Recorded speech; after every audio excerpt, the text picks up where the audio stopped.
What is going on? Welcome back to Jiu-Jitsu Outlet. I am here with Alejandro Wajner, and just learned that you've been hiding the correct pronunciation of your last name, my friend. And I thought it was Wajner, but apparently it's not. And I wanted to ask you, man, like, what exactly is that background? Like, can you tell us a little bit about you? Like, how did you start training jiu-jitsu? And yeah, what was it like for you when you started, training as a kid? Yeah, my family background, my dad's from Uruguay in South America. It's like a small country on the east middle side of the continent. It's like right in between Argentina and Brazil. It's a Spanish speaking country. They're mostly known for like soccer and their steak and stuff like that. But my dad was born and raised over there. He moved to New York to get work. He was a professional indoor soccer player in Uruguay. Came to New York for work. Was just working out there. Met my mom, and they got together. They're both uh, they're both Jews. So my dad's side is Jewish. My mom's side is Jewish. My dad's side, his family, like his great grandparents, they were originally from Europe. And during World War II, they migrated to South America, uh, and that's how my family ended up in South America.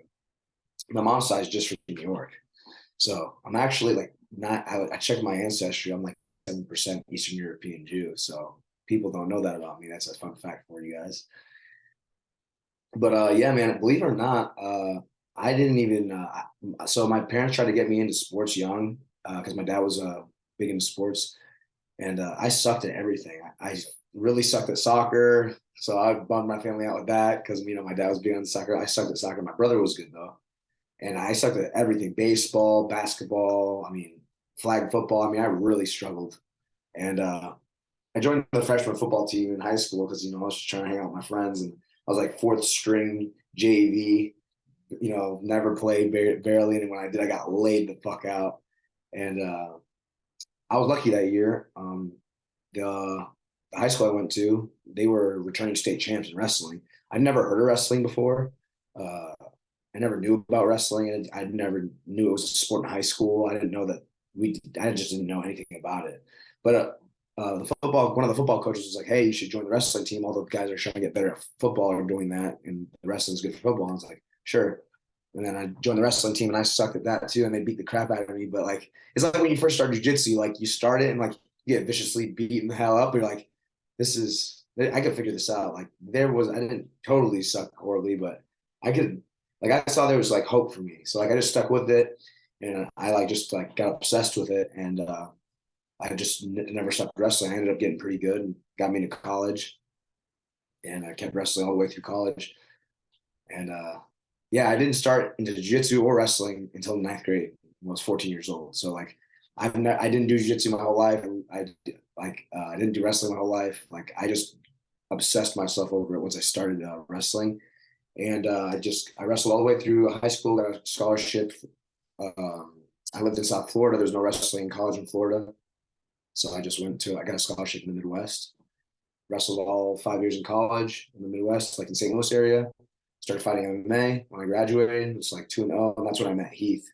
And that's kind of like when I moved from St. Louis to Mount Vernon. That's like when my jiu-jitsu career really began. It was in 2016 where I like shifted gears, and I was just kind of doing jiu-jitsu for MMA. And then when I moved over with Heath, it became like serious. Like I was going for like a professional grappling career at that point. So I've been doing jiu-jitsu for what is that, like 6.5 years, 7 years now.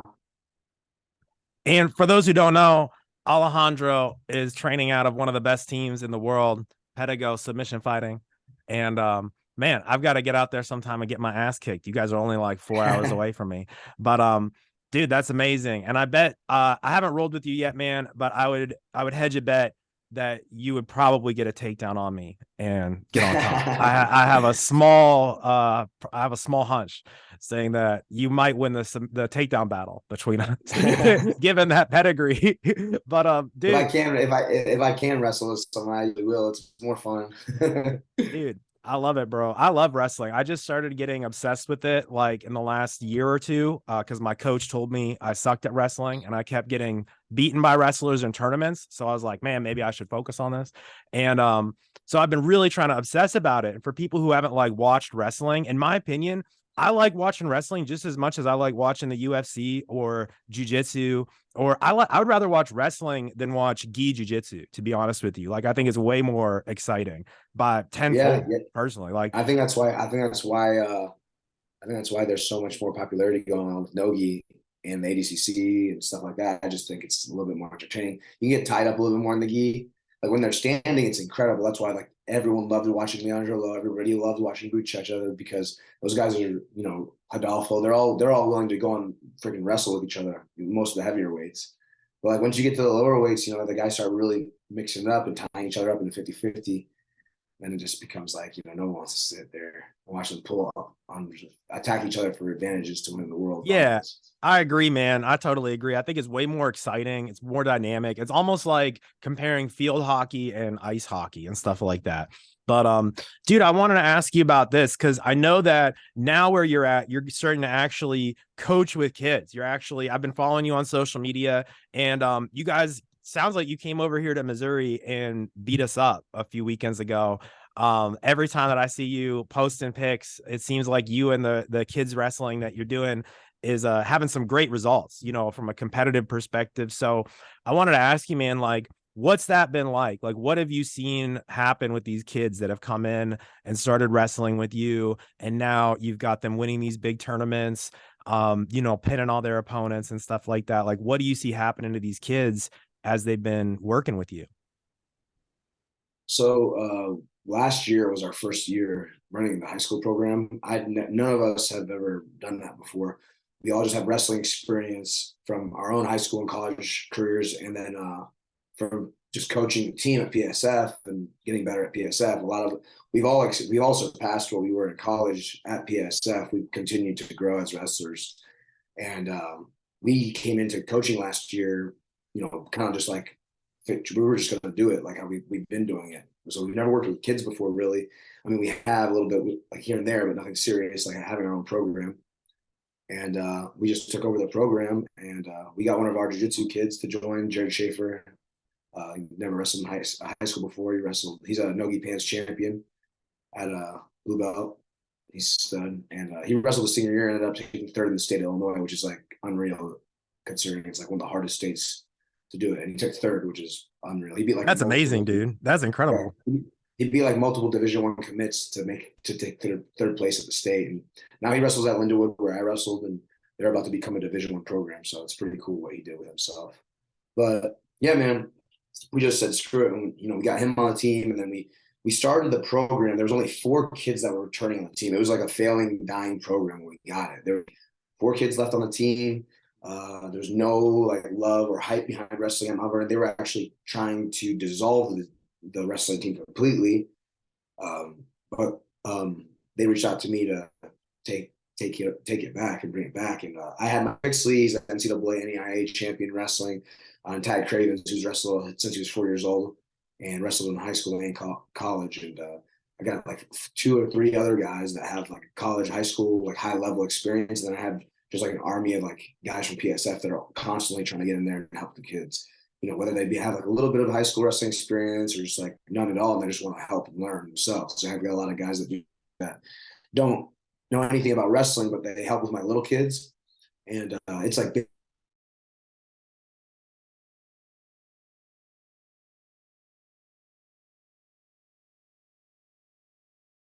ending the season, I think we had about 25 kids.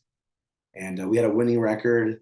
And we sent a girl to state, and we sent a boy to state, and the boy got a medal. So I thought we did good. And then we ramped things up.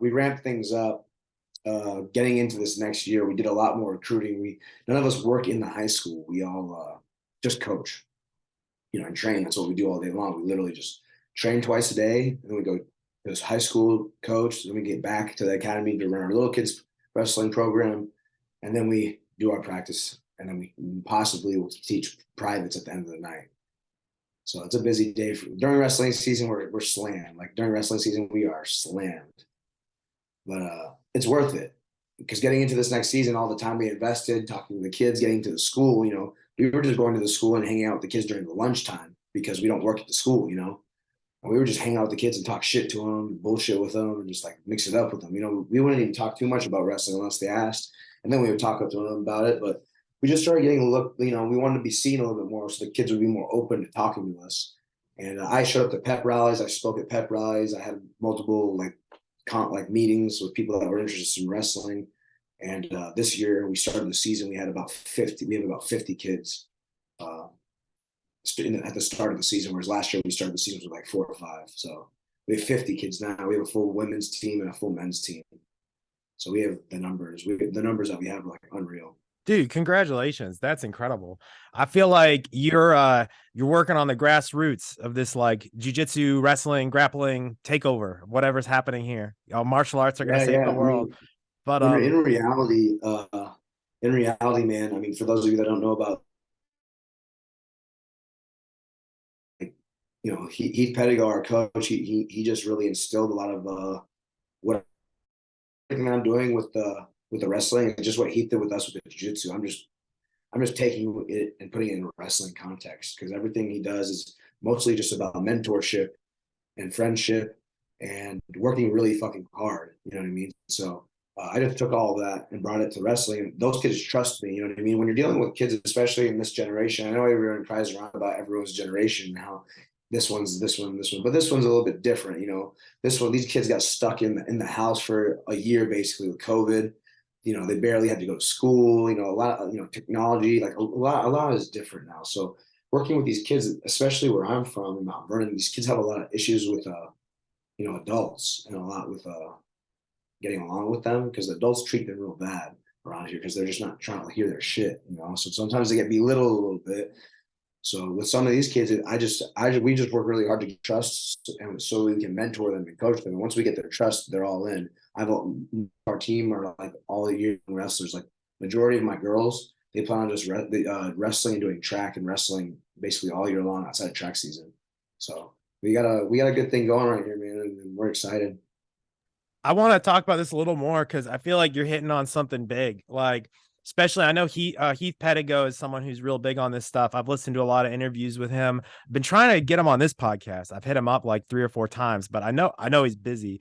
But from what I can gather, he seems like he's got a mission that he's on, you know, to really like use jujitsu. Like I grew up as a evangelical Christian. He talks about jujitsu in the same way that my old youth pastor would talk about Christianity, you know, where it's like, and honestly, man, that's how I feel about it too. That like jujitsu for me, it's like a spiritual calling almost of like something that I really feel can change a person, you know, as being the lifestyle of a martial artist. And I'm not here to try to say like, oh, Elio Gracie died on the cross to save your sins or whatever. Like nothing like that, but more just like the development side. Like it develops you so much. So I just wanted to ask about like, I guess what is that stuff that you're trying to instill? Like you touched on it, the mentorship, the friendship, the hard work. But I guess more, like tactically, like what do you do inside of the training room to instill these things? Like do you guys talk about it explicitly, or is it more just like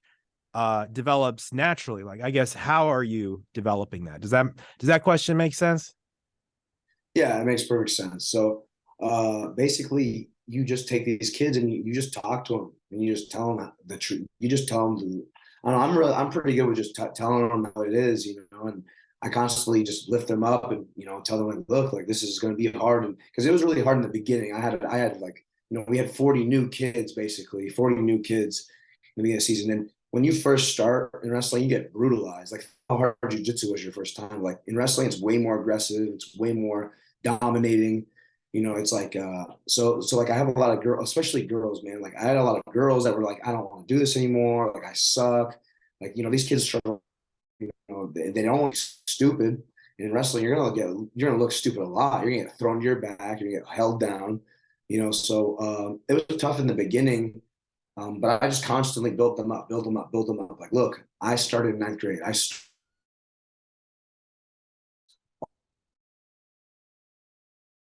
Is the key. You'll get beat up for in a couple more. Like it's just part of it. But you know, we're there for them and we'll do anything for them. We'll put in. I just don't give them a lot of opportunities to complain. I make sure that like this morning I woke up at 5 in the morning because I make sure that they can lift 6:30 in the morning twice a week because I don't want to hear from them that they felt weak on the mat. You know what I mean? I don't make it mandatory. I just tell them, look, I'll be there, and I show up twice a week. 5 o'clock in the morning, I wake up and I pick up a couple kids that need rides, and then I get there at 6:30 and we lift for an hour. And then, you know, I just take all those excuses away from them, and then I just basically, I just like,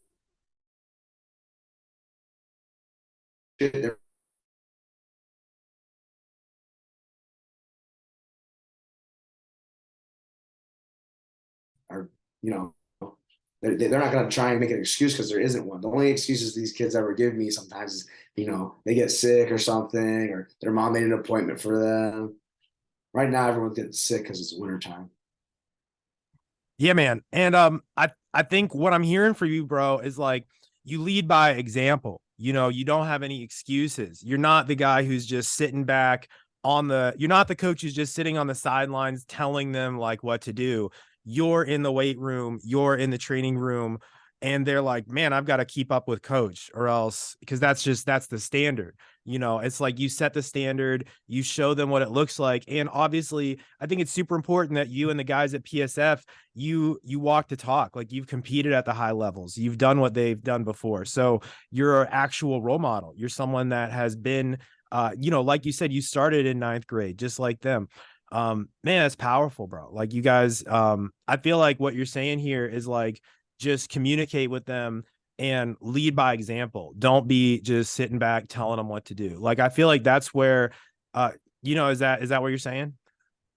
Yeah, I mean, dude, that's the truth. I mean, he kind of instilled that in me since I first met him. You know, he always used to tell me, you can't lead, you can't lead from other and just point and yell. You gotta get on the battlefield and sleep down there with the troops. You're not in some fucking, you know, giant hotel room while you have 20 guys sleeping on the floor. You know, Heath is on the battlefield. He's like, I'm on the battlefield, you know, with the guys like back in the day. He's like, now guys are really running everything, don't even, you know, they're not out there with their guys. That's why the guys respected, that's why everyone respected Heath, because he went everywhere with us. You know what I mean? He didn't get a fancy hotel room while we all slept on the floor. He would always sleep on the floor with us and do everything with us. So, you know, leading from a front is something that will make these guys loyal and make these girls loyal to you. And I've wrestled with the kids every day. Pixley wrestles with the kids every day. Tad is on there showing technique, you know, wrestling with the kids every day. And they can go on too. They can go on flow and they can see us doing all of these things. You know, Grapple Fest. They can see all these things on our YouTube channel, and it's a very powerful thing. Like you said, to be able to, you know, we're very fortunate that we can do these things. We don't have real jobs and kids and families. You know what I mean? Like that gives, you know, we don't give ourselves excuses. You know what I mean? You know, and if people do have those things, that's fine. That's okay. You know, I don't think any less of any of the wrestling coaches in my area because they have a family. But you know, having a family has responsibilities. And you have to be there and do those. We don't have those things, and we're fortunate. You know, so we can literally just dedicate ourselves to our training and to these kids. And I did it during wrestling. I did probably 75% of my life to these kids and 25 to myself and my own career. Man, that's beautiful, bro. Like you're I think you're giving a model that anyone who's listening to this is a great model that you can use, just not for like teaching martial arts to kids, but teaching anything to kids, like teaching the next generation anything. Like I'm gonna really stew over a lot of what you said here, man, because there's a lot to unpack. And I think you're sharing a lot of wisdom, bro. And I wanted to ask you one last thing. I know we got to wrap this up here in a minute, but I wanted to ask you, this is one of my questions I had for you. So something I've heard before, man, is, and I don't know if you've heard this before, kind of in the martial arts community, but there's kind of I don't personally have this belief, but some people do, that jujitsu is almost the more advanced grappling, and that it's more beneficial to start kids off with something like judo or wrestling because it's a bit more it's a bit harder on the body and kids can take it. I've heard this from people who like do both, like judo and jujitsu, that they're like, oh, you should start with judo and then go to jujitsu when you get older, or you should start with wrestling and then go to jujitsu. Are you in that camp of someone who thinks like, oh, kids should start with wrestling and then go to jujitsu later? Or do you think it might be more beneficial to like cross train from a young age, if that makes sense? I think the best thing you could possibly do for your kids is to get them into gymnastics before anything else, even before wrestling, even like when they're really young.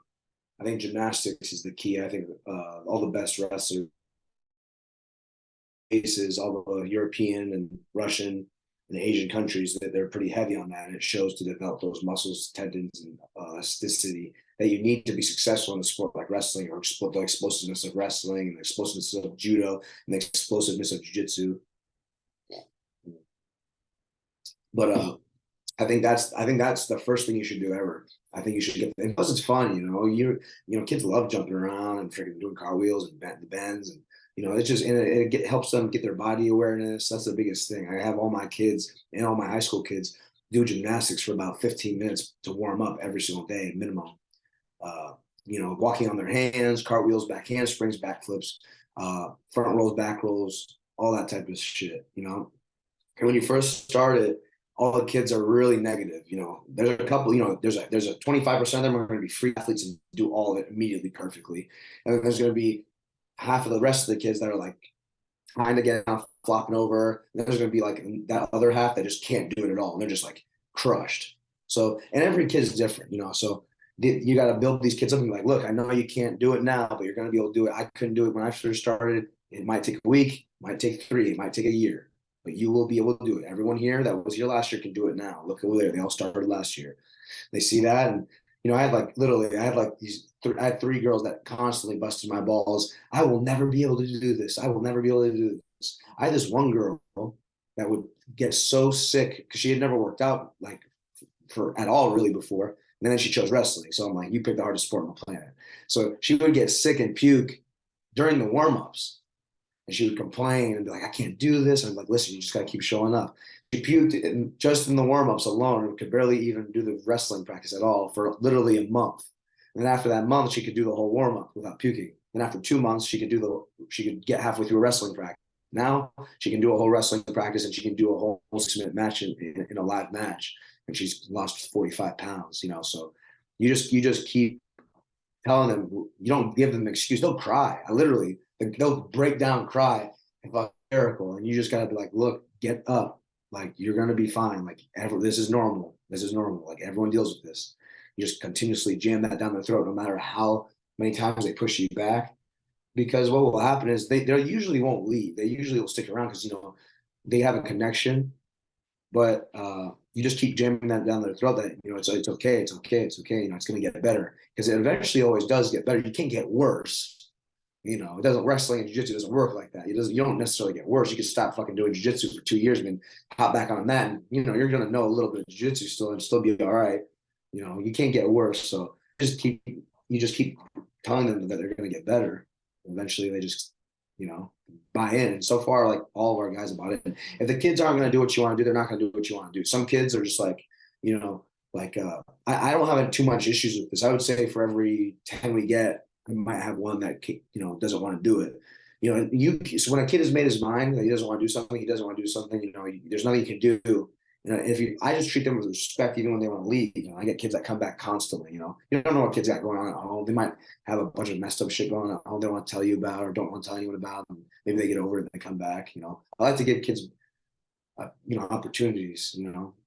So I try to get them all. Yeah, man. And even if they come in and they're exposed to training with you and the other guys for like a month or 2, it's going to stick with them for the rest of their lives. They might come back. That was me, man. I was that awkward kid when I first started, because I first started judo as a young kid. My dad's a judo black belt, and he got me into it when I was a kid, and I hated it. And I was that awkward kid that you're talking about who couldn't do anything. And I did eventually quit. I did quit for a couple of years. But then I came back to it when I was 19, because I wanted to join the army and I needed to lose some weight because I had gotten fat because I stopped doing judo. So I was like, man, maybe I should go back to that judo thing my dad had me do. Like that was a great workout. And I did, and I lost 65 pounds. And, I've been out of the army now for 2 years, but I'm still going to be doing, judo and jiu-jitsu for my whole life. Cause that's what I fell in love with it. Right. So I guess what I'm saying is, even if one of those kids, quits, they're going to remember it. They might come back as an adult when they're 20 or 21 and be like, I'm tired of being a fat fuck. I'm gonna go back to that. I'm gonna go back to those PSF guys, you know, and then they're gonna show up or something. It happens all the time, man. It happens all the time. We get a bunch of kids that after high school, whether they decide to wrestle in college or not, they always usually come to PSF. And throughout the next 5 years, we'll start seeing that. You'll probably start seeing a lot more aggressive blue belts coming out of PSF in the next 5 years, because they're probably going to be being pumped in from the high school wrestling team. Because the ones that go to college, that are in college right now, will come back eventually. And when they do, they'll be doing jiu-jitsu. And the ones that don't go to college and Mount Vernon, just get work, start a job, or live close, they're gonna do jiu-jitsu at PSF, and they'll be blue belts immediately. So, oh yeah, within the next 5 years, there's gonna be a whole new crop, like all the blue belts, because our blue belts are all killing machines. The majority of them have Panzer Worlds medals and gi and no gi, and that's honestly the main reason I decided to take this position at the high school, was one, to save the wrestling of this area and get the youth interested in something together. There's a lot of kids that go forgotten because they're not basketball players and baseball players. You know, that's a sport in Illinois, basketball and baseball. If you don't do either of those or football, then you get fucking thrown to the wolves, and you're kind of just passed on. You know, there's a lot of kids that don't fall into a lot of different categories. They get left behind that really could do something. So I got a lot of kids that haven't been about shit their whole life, and now they have something to grab onto. So it's pretty crazy, man. I mean, we recruited 50 kids in 1 year, so it's wild. And then now we have the wrestling academy. We started a wrestling academy in July. We have a whole kids program. We have about 70 little kids now. that's amazing. We coach every day after we coach at the high school. I mean, literally, dude, we're putting in like 40 to 60 hours a week, easy. Dude, that's amazing. That's amazing. Congrats on everything you're doing. Like, wrestling season's out of control, though, man. It's only 3 months long, but it's like the longest 3 months of my life. Dude, that's amazing. I want to have you back on like sometime, like maybe, a couple months from now, and kind of follow up and see how this is going. But dude, I know we got to wrap this up. I know you got a lot going on, but I just had like one last question. Let's say, for someone like me, I've been training 12 years. I've never done wrestling. I've never been a wrestler or something like that. Do you think more people like me who are experienced in jiu-jitsu, maybe they've never wrestled, but they are obviously good at grappling, like, should we go to the local high schools and like volunteer to help out? Like, do you think that that's something we should do? Or do you think that people like us should just focus more on growing jiu-jitsu? Like, I guess put differently, do you wish that more jiu-jitsu guys were like trying to go help out the wrestling community? Or do you think that we should just kind of focus on growing jiu-jitsu? Okay, so there's two options, and the answer is you should get involved with wrestling and do yourself a favor and figure out how to wrestle. It'll help you a ton. But here's your options. If you're not a complete whack job weirdo, definitely go to the local high school and talk to the athletic director, or talk to or find out who the local wrestling coach, reach out to the wrestling coach directly and just tell them your situation. But you have to be completely like, you're there and you're just there. Like, whatever they're doing in wrestling practice, like, you do whatever they do. You don't bitch about it. Like, you're in their area and you should be happy to even be around their area. You know what I mean? Like, don't get in the kid's way. Don't get in the coach's way. Like, when they need a partner, you go with the JV kid or the new kid, and you learn literally the fundamentals. It might be annoying. Look, I have like a couple of my volunteer coaches are just jiu-jitsu guys, and their wrestling has increased dramatically from just being there with the kids and helping them through it. That's forcing them to learn the techniques and the little tiny details of wrestling, and the way you move, the way you change your levels, the way you move your opponents. That's the stuff that you're going to learn when you go into the high school. I think that if you can't get in high school, do it, but just know that you're there, and coaches, like, unless if you're friends with the coaches, you're in, it's good. But like, not every wrestling coach is like me. I want everyone to come and jump in practice, but you just got to talk to the coaches and see if you can get in there. If you can't, a lot of people can't. They don't have the opportunity. They've tried, and the wrestling coach is like, piss off. Don't fucking come here. We don't want you here. We don't need dirty ass fucking jiu-jitsu guys laying on their back in our room, teaching these kids to lay on their back and get pinned, because some coaches are like that. They just are. So that's the issue. You need to find someone that wrestles, man. Yeah. Find a friend of a friend or a friend that has a buddy that wrestles, that does jiu-jitsu, somebody maybe in your jiu-jitsu community that's a good wrestler, and just attach yourself to that motherfucker and basically just ask him in exchange for the best thing you can do is find a good wrestler that's just starting jiu-jitsu and exchange jiu-jitsu for wrestling and just attack that guy and force him to wrestle with you every day and just get pummeled by him and his wrestling friends until you figure it out, and they'll help you through the whole thing.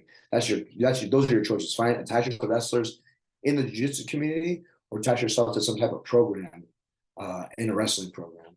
Because what you really need is traditional, just technical wrestling. That will help you the most, I think. But finding a wrestler in the jiu-jitsu community will help just as much, because that's what we were to our PSF guys before I started the wrestling program. So and that worked for us. We sent, I don't know if anyone knows who Jacob Boardman is. He was a Pan Am's gold medalist and a white belt world champion. Had blue belt for our team.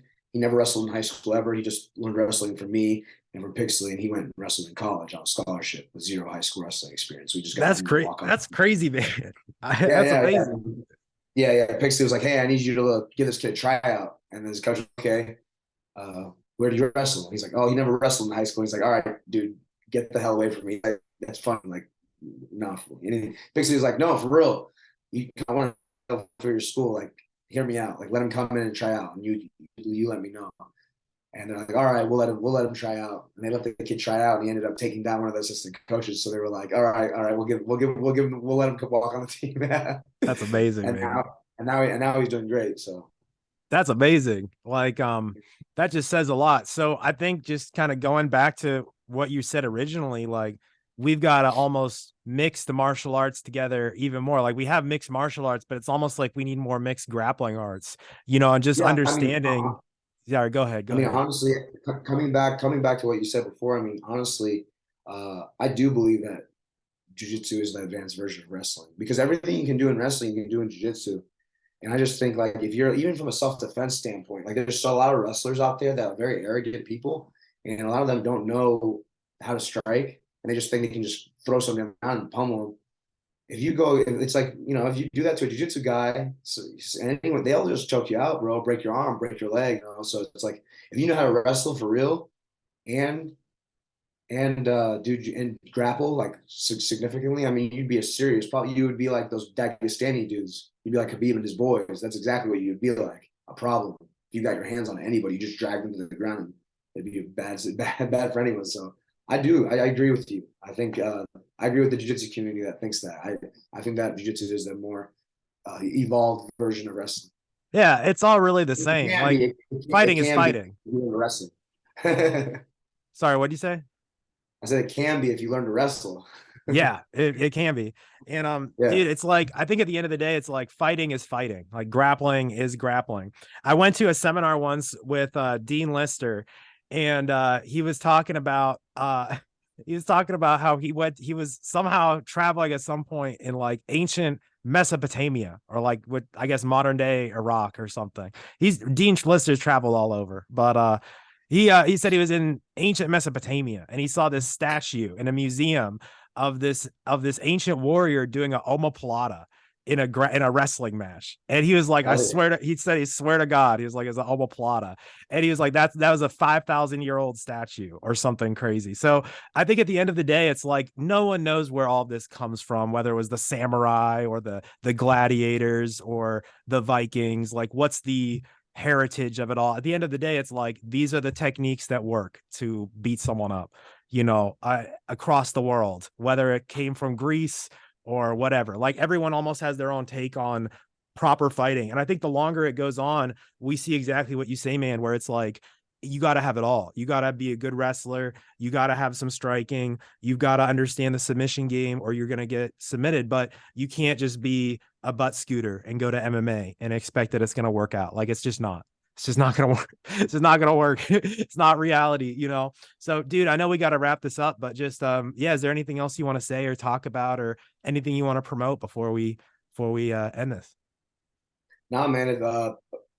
Honestly, I just like this whole wrestling coaching is happening really quick, and the momentum behind it's wild. Me and Pixley, we knew it was going to be cool, and we had a lot of goals set, and we've reached a lot of those goals, and a lot of positive momentum.